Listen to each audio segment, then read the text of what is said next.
In Denver, you're okay for the length of career that you likely have.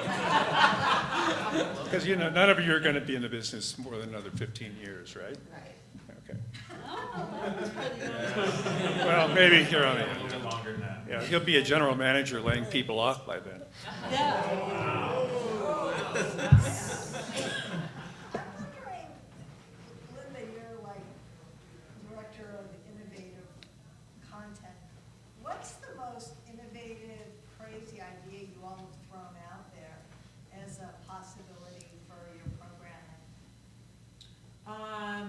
Well, Tegna really pushes us to do innovation. We do innovative summits, and where you come up with the craziest thing that you can. I don't know. That's a really good question. There are some. I have a good one for you. What? How about a newscast with a minute of weather? Yeah, and no growing. sports. And no sports. That's growing. Tom, would you like to weigh in?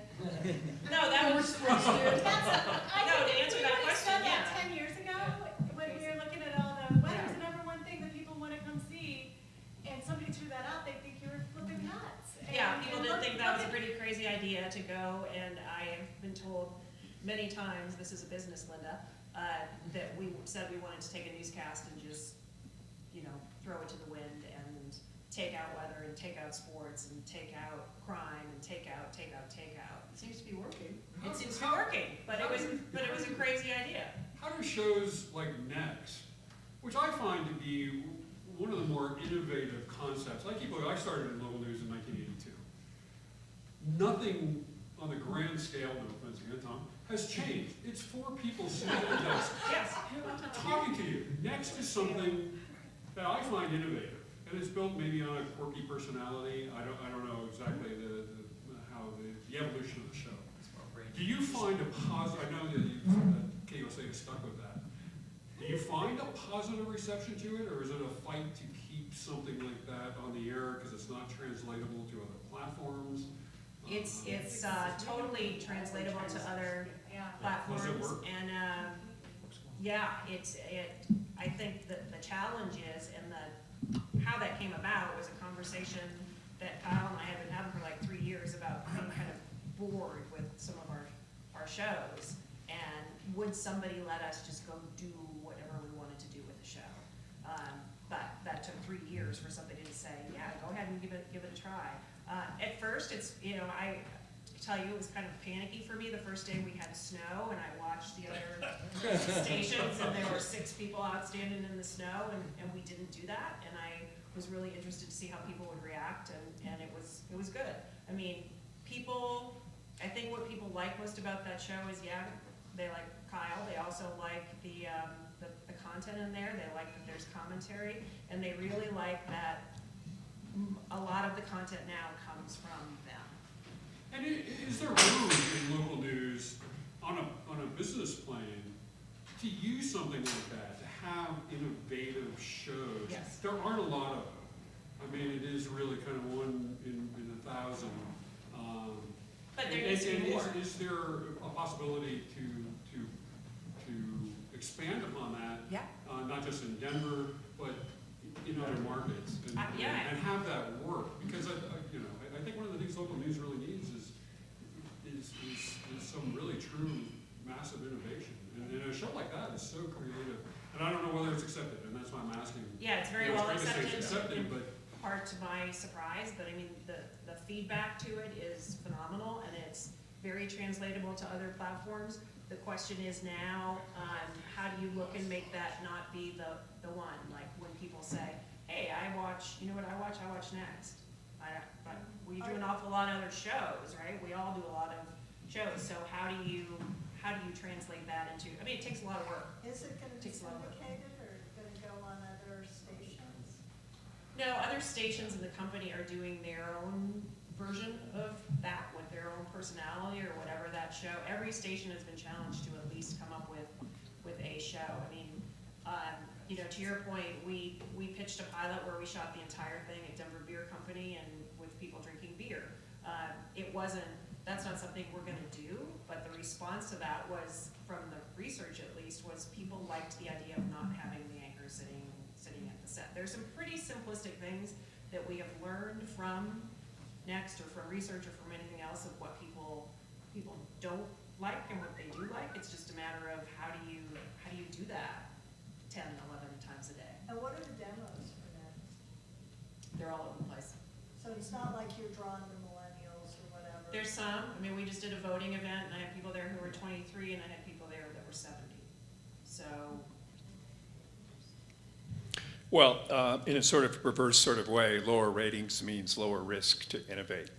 You can go in and if you're doing a 15 rating in a 6 o'clock show, you're not likely to fool around with it. But if ratings have come down and what you have to achieve in order to remain as successful as you were is a much lower number, it actually is an opportunity for us in the business today.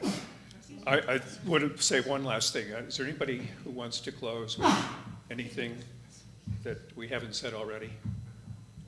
We've covered it all. We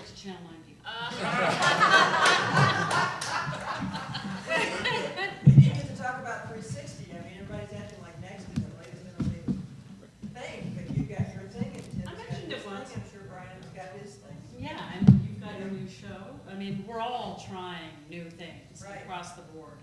We all understand that to do what we've always done is not gonna lead to success. And you're seeing that around the country too. I mean, it is a trend in our business, thankfully, that there are more of us nationwide who are stepping out and taking some risks with programming, trying some new things to see what might stick and what doesn't. And you're just gonna see that amplify tremendously in the next, year to 2 years.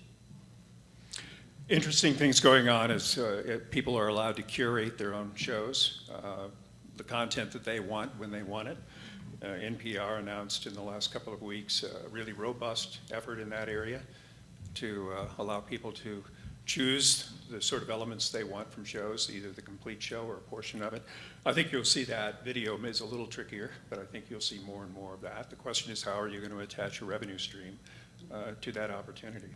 TV stations were working together. I remember 9 News was working with the Denver Post before, the Rocky Mountain News. Are you guys not doing that anymore, having relationships with the local papers to kind of raise all boats? We're the partners now with the Denver Post. So, yes, I think it could be any one of us, but we happen to be the partners with the Denver Post right now. How's that going for you? Very well, actually.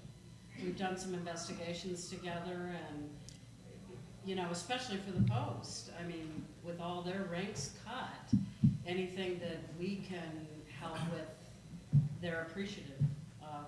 And likewise for us, because they still do deeper journalism on a lot of levels. Who's doing a partnership with Colorado Public Radio? We're trying. We do a partnership with Rocky Mountain PBS. Yeah, you guys, that's a good partnership. Great partnership. Any final questions that anybody has? If not, I have one final story. I want to take credit for being a pioneer in interactive television in a time period that goes way back. I believe it was about 1982. I was a new general manager at Channel 4. And we had, as a lot of stations do, regular callers. In this case, it was Mrs. Johnson, who had a reputation for calling and complaining about a variety of things. And everybody knew when Mrs. Johnson called, they transferred her to me until I got smarter about it. But Mrs. Johnson called one day and she said, I have a major complaint. She said, Bob Palmer is watching me through the set. And I said, well, I don't think Bob would do that. She said, well, I wouldn't have thought so either. But I put him to the test. She said, I took off all of my clothes and I walked in front of the set and his eyes followed me across the room. And I said, you know what, that's enough evidence for me. I will talk to Bob about that immediately. And Bob was in the room when I told this story, and he said, I didn't think she would notice. So thank you all for coming. We appreciate having you here.